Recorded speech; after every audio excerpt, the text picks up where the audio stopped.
here with our brand new 2019 car, but also with last year's car, the 2018 W9. When you look at the new car, the most obvious changes are all the ones that come from the regulations themselves, because this year has a very large change in aerodynamic regulation, much larger than normal. It was a change that was conceived around about April last year, intended to make the cars better at overtaking one another, better at following one another closely round corners, and better as a racing spectacle. The main features of that regulation change you can see in the front wing of the car, the front brake ducts, the barge boards behind the front wheels, and in this rear wing. So, the big aerodynamic change then, what was the idea behind it? Well, if you look at every single Formula One car since 2009, they've all had one underlying aerodynamic theme, and that has been to try to manage the wake of the front tyres. These tyres create a lot of aerodynamic chaos behind them. They generate a nasty wake of low energy, chaotic air that if you allow that air to fall on your own car, then it damages that car's ability to generate downforce. So every year since 2009, we've been developing techniques to take the wake of this tyre and throw it away from the car, as far away from the car as we possibly can. And the main agents for throwing that wake outboard have been the front wing, these brake ducts, and the barge boards behind, all of which have been sort of snow ploughing air outboard away from the car, where it doesn't then fall on your own car. But sadly, it doesn't fall on your own car, it winds up on the car behind you and makes it much harder for that car then to follow you, something which the fans of the sport don't like and we don't like either. So we all voted for a change to this regulation to try and limit the ability of the leading car to control the wake of its own tyre. And the consequence of that you see very, very clearly in the layout and design of the front end of this car. So you see on the front wing, much wider, more simple, without all of the features that were able to shovel air outboard. You also see front brake ducts that are much smaller as well, with fewer flicks and turning vanes on them for steering the air. And then behind the tyres, on the barge board area, you see a smaller barge board, again with less authority to try and shovel air outboard. So that makes a very big visual difference. Wider wing, and simpler stuff behind.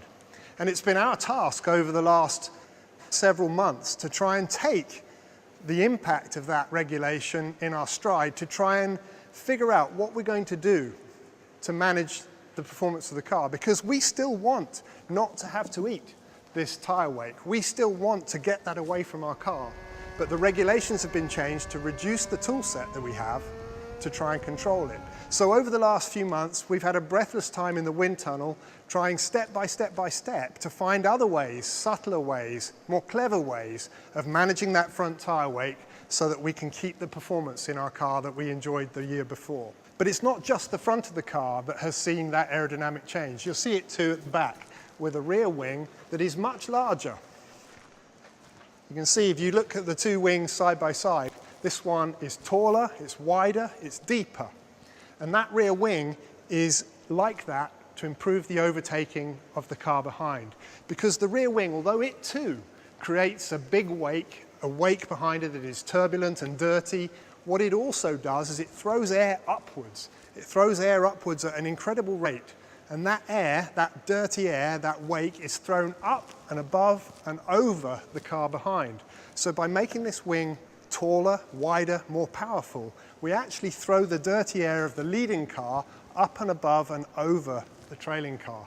So this is something that should actually help with the overtaking next year, both its size and also the fact that the DRS wing, this adjustable flap that the FIA can allow us to use on the straights, that too is made more powerful for 2019 compared with its 2018 counterpart.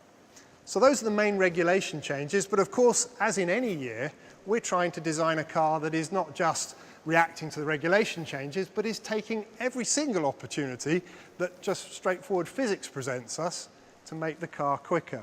And we've done that, as we did in every season, on every teeny tiny part of the car, trying to get every bit of it pushed to the limit that we think we can get away with. And it's an interesting thing that things that we thought last year were a source of great pride to us, things that we thought we had pushed to the very limit, now start to look clumsy and naive by comparison, Take last year's side pods as an example. They were something that we made quite a big fuss about last year because they were tighter than we'd ever managed to make them in any previous year.